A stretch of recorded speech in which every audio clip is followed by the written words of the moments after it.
I opposed going to war in Iraq. Senator McCain was one of Washington's biggest supporters for the war.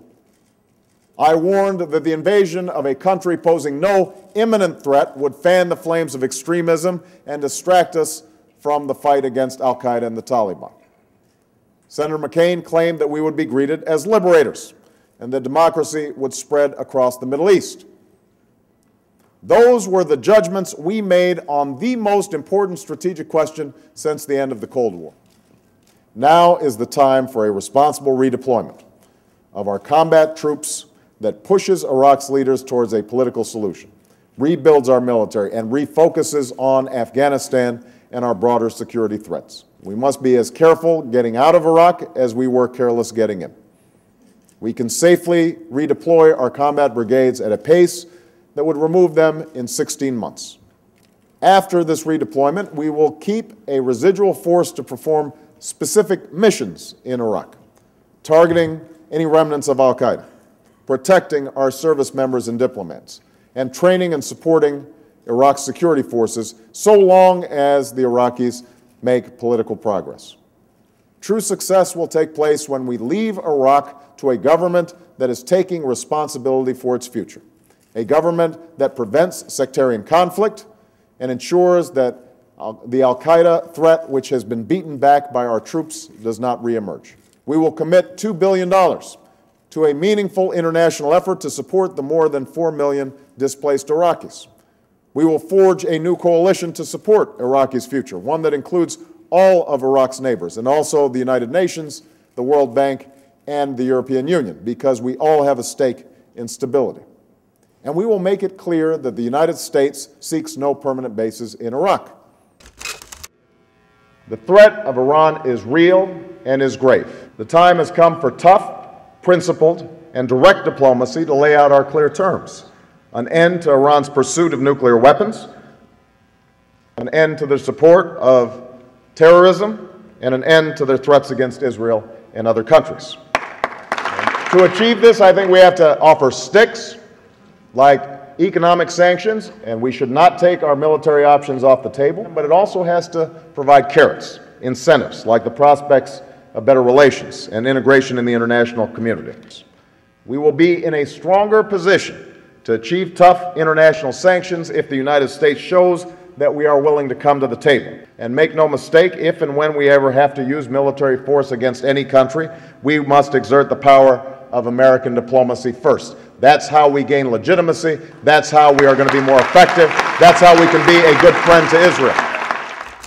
As president, I will make the fight against al-Qaeda and the Taliban the top priority that it should be.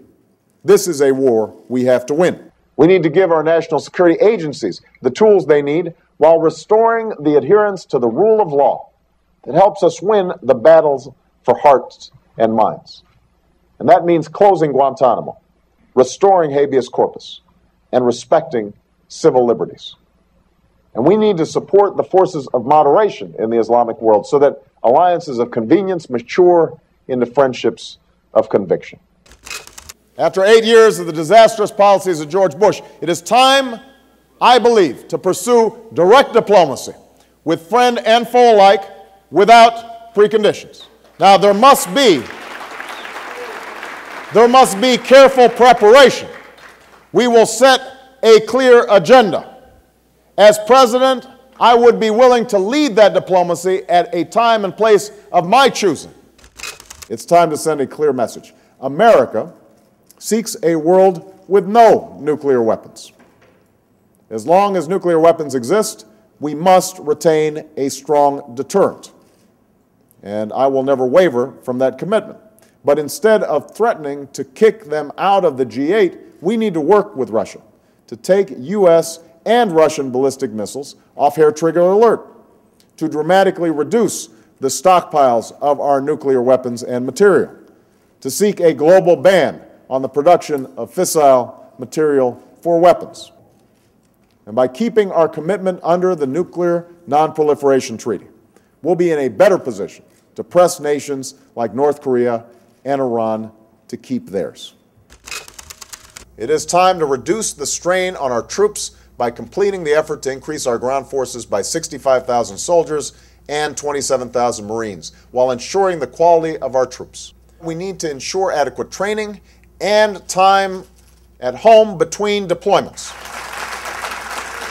That is why we need to expand our special forces. And that is why we must increase investments in capabilities like civil affairs and training foreign militaries. But we cannot place the burden of a new national security strategy on our military alone. We must integrate our diplomatic, information, economic, and military power. And that is why, as soon as I take office, I will call for a national strategy and security review to help determine a 21st century interagency structure to integrate the elements of our national power. For the sake of our security, and for every American family that is paying the price at the pump right now, we must end this dependence on foreign oil. And as president, that's exactly what I'll do.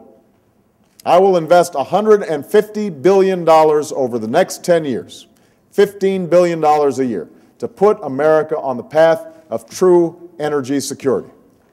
And this fund will fast-track investments in a new green energy business sector that will end our addiction to oil and create up to 5 million jobs over the next 2 decades, and help secure the future of our planet and our country.